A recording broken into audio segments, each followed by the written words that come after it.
আমাদের জীবনে দুষ্ট মানুষ বা কুবুদ্ধিসম্পন্ন মানুষের অভাব নেই।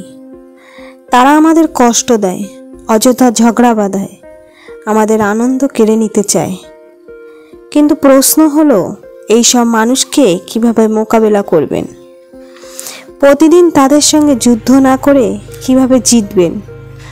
আজ আমি আপনাদের সঙ্গে শেয়ার করব সেই 7টি গোপন কৌশল, যা আপনাকে শান্ত থেকেও শক্তিশালী রাখবে।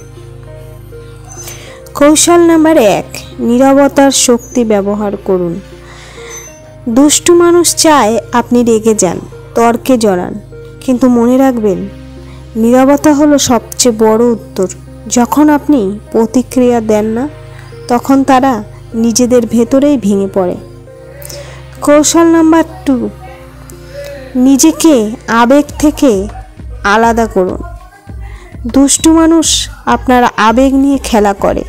তারা চাইবে আপনি কষ্ট পান। তাই শিখে নিন তাদের কথাকে গুরুত্ব না দিয়ে নিজের মানসিক শান্তিকে আগে রাখতে। কৌশল নাম্বার 3, সঠিক দূরত্ব বজায় রাখুন। সবাইকে কাছে টানা যায় না। দুষ্টু মানুষকে সম্মানজনক দূরত্বে রাখুন। কম কথা বলুন, বেশি বোঝার চেষ্টা করবেন না। এতে করে তারা আপনার জীবনে ঢুকতে পারবে না।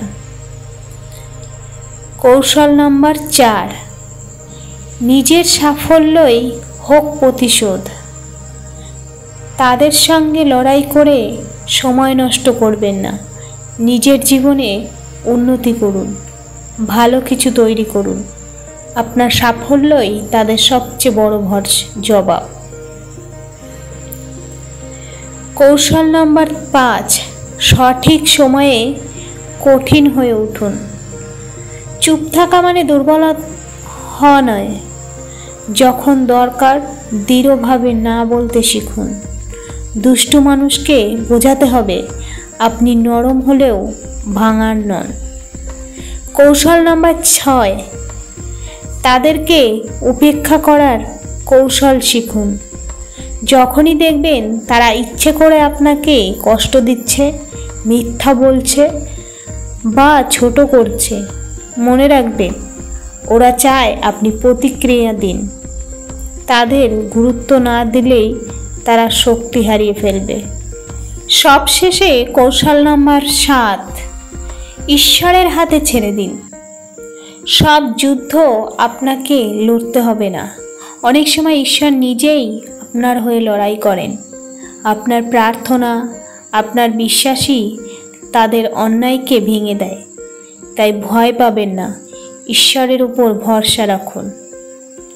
বন্ধুরা, দুষ্টু মানুষকে মোকাবিলা করার সবচেয়ে বড় রহস্য হলো শান্ত থেকে শক্তিশালী হওয়া। রাগ নয়, প্রজ্ঞা দিয়ে জেতা। আপনি যদি এই 7টি কৌশল জীবনে ব্যবহার করেন, তবে দেখবেন যাদের নিয়ে এত চিন্তা করতেন তারা ধীরে ধীরে তুচ্ছ হয়ে যাচ্ছে।